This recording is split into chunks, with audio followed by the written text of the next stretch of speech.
How's it going, everyone? AFC Finners, it is time for an FA Cup day. We are here just outside of London in Watford as they play Southampton in the fourth round of the FA Cup. So two former Premier League teams go up against each other. This has been a ground we've wanted to do for a while, hoping to do it in the third round, but got screwed over by a ticketing system. But we're here, very excited. Tom, how are you doing? I'm alright, mate. How are you? I'm alright. Luke? Oh. Okay, there was something in that coffee he had, I think. Yeah, lovely sunny day, January afternoon. FA Cup, what's not to like?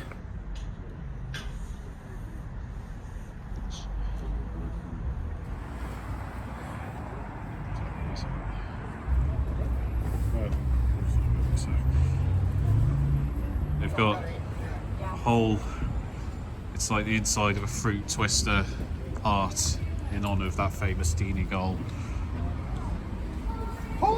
Here's Hawk. Deeney! Who'd have thought that all these years later he'd be sacked by Forest Green after about 5 minutes in charge. And here we are. This bizarre hotel, aka Vicarage Road. Perfectly priced programme at £3. No team sheet on the back. That's very disappointing. Good shop. I'll just pay our respects to Graham Taylor and Odin. True legend of the English game. Watford, nothing but the combined efforts of this man, Elton John. There's retro kits available. Oh, look at that. That looks lovely. It's retro football too. Ooh, pin badges. There you go, pin badge. £4. It's not the ideal amount, but I'll take it. Good stuff. Tom's got one too.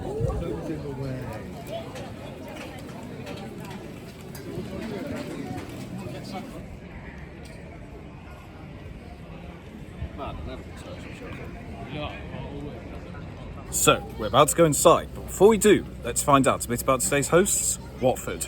Watford were founded in 1881 as Watford Rovers. They joined the Southern Football League in 1896 and turned professional 2 years later. Soon after, they became Watford Football Club. John Goodall left them to promotion to the Southern League, and Harry Kent guided them to a title in 1915. After the First World War, they joined the new Football League 3rd Division. Despite the threat of not qualifying for re-election, they would remain here until 1958, where they were demoted to the new 4th Division.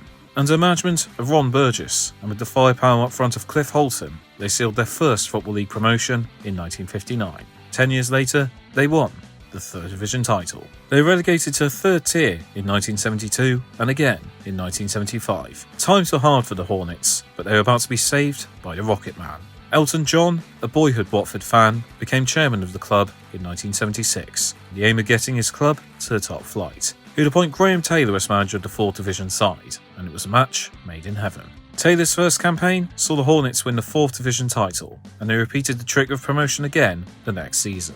Incredibly, in 1982, a second-place finish saw them enter the top flight for the first ever time, and Elton John had seen his dream realised. A brilliant start to the season saw them top the league, and whilst unable to mount a real title challenge, they finished second behind winners Liverpool. They qualified for the UEFA Cup, and the next season reached the FA Cup final. Sadly, they were no match for Howard Kendall's Everton, as the Toffees went breaking Elton John's heart by winning 2-0. Watford also gained a record of developing young talents, with the likes of John Barnes and Luther Bissett both making their names at Vicarage Road. Graham Taylor would leave in 1987, and they would be relegated 2 years later. The early 90s saw little optimism, and Graham Taylor returned as caretaker in 1996, but could not stop them being relegated to the 3rd tier. Taylor went upstairs to become director of football, but after his dismissal of Kenny Jackett as manager, Graham Taylor took charge once again, and he won them the 2nd Division in 1998. Once more, he sealed a second successive promotion in 1999, as the club entered the Premier League. They suffered immediate relegation, and Taylor would depart in 2001. They suffered financially at the start of the 2000s. However, Adi Boothroyd would end up taking the club back to the Premier League in 2006 after they defeated Leeds in the Championship playoffs. Their return was uninspiring though, as they finished bottom with only 5 wins. The likes of Malky Mackay, Sean Dyche and Brendan Rodgers all took charge over the next 2 years, but the club remained rooted to the Championship. In 2012, they were taken over by the Pozzo family and appointed Gianfranco Zola as manager. They reached the playoff final, with Troy Deeney's legendary goal against Leicester sealing their spot at Wembley.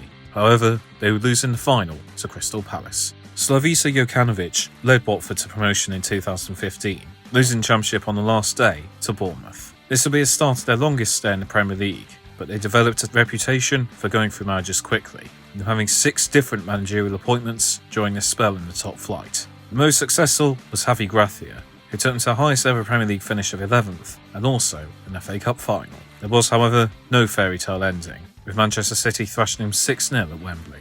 They were relegated in 2020, and while Xisco Munoz got them back to the top flight, a poor campaign saw them go through 3 different managers, and a 19th place finish saw them go down again. They've remained in the Championship since, and are now under management of Valérien Ismaël, with the Frenchman pushing the Hornets in a battle to make the playoffs. Overall, they have won 1 Southern Football League title, 1 4th Division title, and 2 3rd Division titles. And a bit of trivia, despite being promoted from the second tier of English football 5 times, Watford have never been 2nd Division champions, finishing 2nd place 3 times and winning the playoffs twice. So those are our hosts, Watford. Let's have a look inside their home, Vicarage Road. There we go then. Head there shortly. First, see what delicacies are available. Quite cool little club shop inside the stand. Quite like that. I don't see it surprisingly not often. There you go, $7.95. Got a cheese and potato pie and chocolate chip cookie. I think they'll be getting a good food rating. Okay, Watford, let's see how your pies are. That's delicious. That's not quite the Chorley pie. That's very nice. It's like, don't laugh, you know those cheese and broccoli ones you can get from Asda? A bit like that. Delicious. Good job, Watford. Look at that. Beautiful. We're right by the dugouts. I love it when that's the case.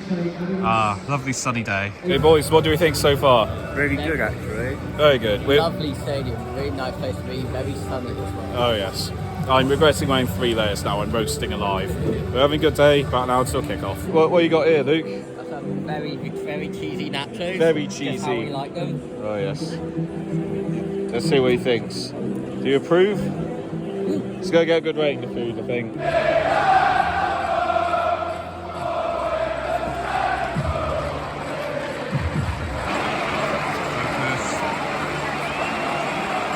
Fair play is popular with them.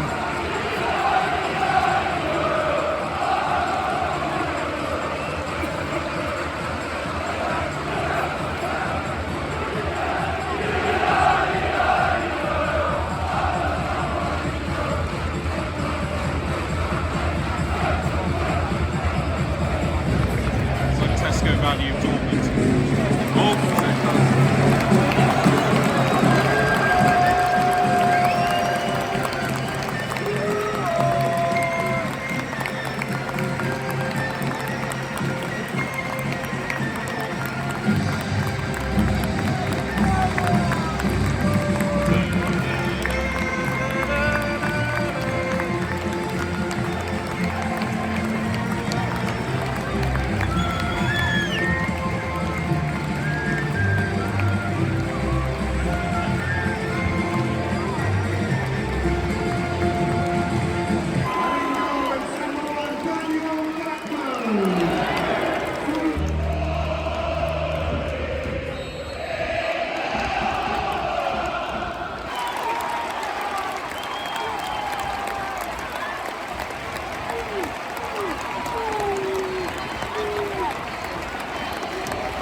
Only 4 minutes in, and it's the Hornets who take the lead in the FA Cup tie. Matthias Martins had a free kick on the edge of the box. He's curled it.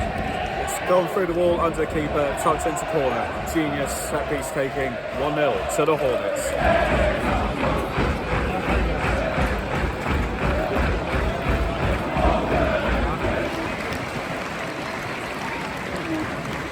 Half-time score here, Vicarage Road, it's Watford 1, Southampton 0. So Watford hold on to their lead going into the break, and it's well deserved. Southampton have been very, very poor. It's been Watford who have had all the chances, and Southampton just let the shadow of themselves. You never guess it'd be them in a promotion hunt. But it's a game of two halves. If Russell Martin could give it a stern talking to, it's still only one goal in it. The Saints could make a comeback. We'll have to see. Half time, Watford 1, Southampton 0.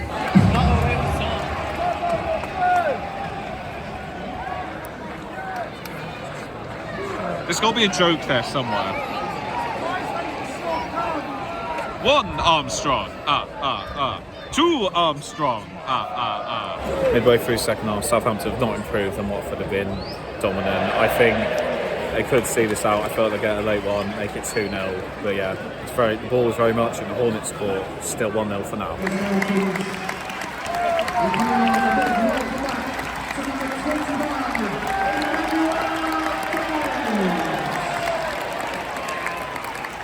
He's back, baby.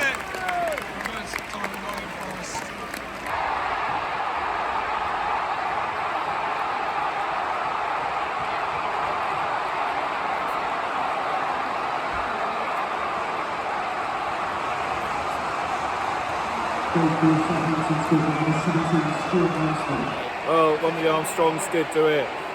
You could feel it. Southampton are really growing in momentum, and in the last minute of normal time, they've levelled it. They've denied Watford a potential away trip to Liverpool.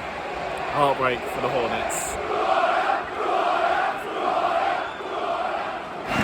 It's finished Watford 1, Southampton 1. Today's temperature is Vicarage Road, 16,688. So full time, sadly, it will be a replay. Watford were good for most of the game, but towards the end, Southampton really grew into it. Good tactical substitutions by Russell Martin, and at the end, they probably did deserve the equaliser. So we'll have to see at St Mary's who will face Liverpool in the next round. Full time, Watford 1, Southampton 1.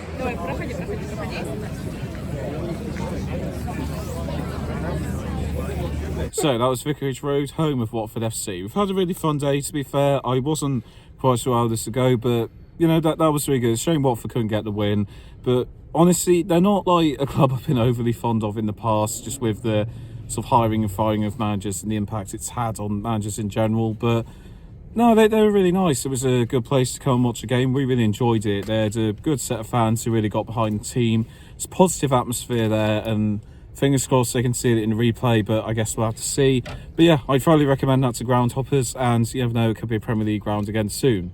So, Vicarage Road, home of Watford FC. 2 games in 2 days. Been a fun weekend. Thank you, Watford. Good luck in the replay. Time to rate the experience. So we will start off with the welcome, and I think Watford did a superb job of this. It's easy to just have the stadium on its own, but the fact that around it there was so much of the graffiti and stuff paying tribute to the legends of the club, there really is a lot of effort being put into the identity and soul of the club. So as a groundhopper, it really made you feel like this was a club that mattered. And family club is an overused term, but it's very clear that Watford take a lot of pride in that, and it's clear that it's somewhere that's a good place to go and watch football with your family. And people around us, it was very obvious we were groundhoppers, but they were so chatty. Nobody at any point treated us like an outsider. So I think it's a really nice fan base, and fair play Watford. They're not always a club I've been fond of. You've definitely gone up in my estimation after that experience. Never really felt uncomfortable at any point. I think it's a really well set up ground and a really good place for a groundhopper to come as a neutral. So I'll probably give the welcome a 9 out of 10. Food and drink, this will also get a very good score because it turned up, there's plenty of food options outside and a really, really good selection inside. That pie I had was absolutely delicious, as was the cookie. There were multiple veggie options as well, so I had the cheese and potato pie, but if you're vegan, there was like a curry pie you could have, burgers, chips, the whole shebang. You had so many options available, and I think they covered every base, so they're going to be only the second club to get 10 out of 10 for food. Fair play Watford, great selection. Atmosphere, were 1 or 2 points it was flat, but I think a lot of clubs tend to have quite flat atmospheres for cup games, but I thought the atmosphere was really good. They really got behind the team. It's great to see all the flags that were waving around when they came onto the pitch, and complemented very well by the boisterous Southampton fans. So it was a good atmosphere to be amongst, and it wasn't hostile at all. It was a very pleasant atmosphere. which kind of surprised me because I felt it's very difficult for fans to connect with the club when your manager's getting sacked every 3 months. But fair play, they really like this team, they've really got behind the manager, and it's a very pleasant atmosphere to be amongst. So fair play Watford, you've done well on the atmosphere rating too. I'll probably give it a 7.5 out of 10. Stadium. Like I said, it was a really well thought out ground. It's well taken care of. There's so much going on, so much that emphasises the identity of the club, and inside was superbly maintained. Seats go down for a lick of paint, but apart from that, wasn't really much to criticise. It's well looked after, nothing's falling apart, and it seems like somewhere where if they needed to make changes, they could do so. So it's a really good ground. Where we were was pretty much the ideal view. Great to be next to the managers. Vicarage Road is a very good ground. I'll give it an 8 out of 10. And finally, value for money. I know it was a cup game, so tickets are going to be cheaper, but I'll give them a lot of praise for only £15 a ticket. Some clubs might have taken advantage of the fact they were on a bit of a cut run and so far in. The 15 quid gives a lot of people an opportunity to take a ground off, such as ourselves. And the food drink was reasonably priced. It was between 6 or 8 quid. None of the food was any price that left me with my jaw gasp. They know what they're offering. It's a decent ground, but it's not as good as the others. And they understand that, but they don't go out of their way to rip you off like a lot of clubs in the London area do. So fair play Watford, you've really thought that out. Shame it was 4 quid for a pin badge, but it's not the end of the world. And £3 a programme, the ideal price. So once again, you get a good rating for this. I think you thought it out very well. And when so many clubs are ripping fans off, fair play to you for not doing that. So I'll give the value for money a 9.5 out of 10. So that was Vicarage Road. A lovely afternoon. Good to get to another FA Cup game. Thank you to Maldo for organising. We had a really nice day. Watford, good luck for the rest of the season. Let's hope you're back in the Premier League soon. Thank you all for watching. If you'd like to see more videos like this, you can support my Patreon for as little as £1 a month. Link will be in the description. And I will leave you there. Thank you all for watching. I've been AFC Finners. See you next time and stick with us as we go ground to ground. AFC Finners out.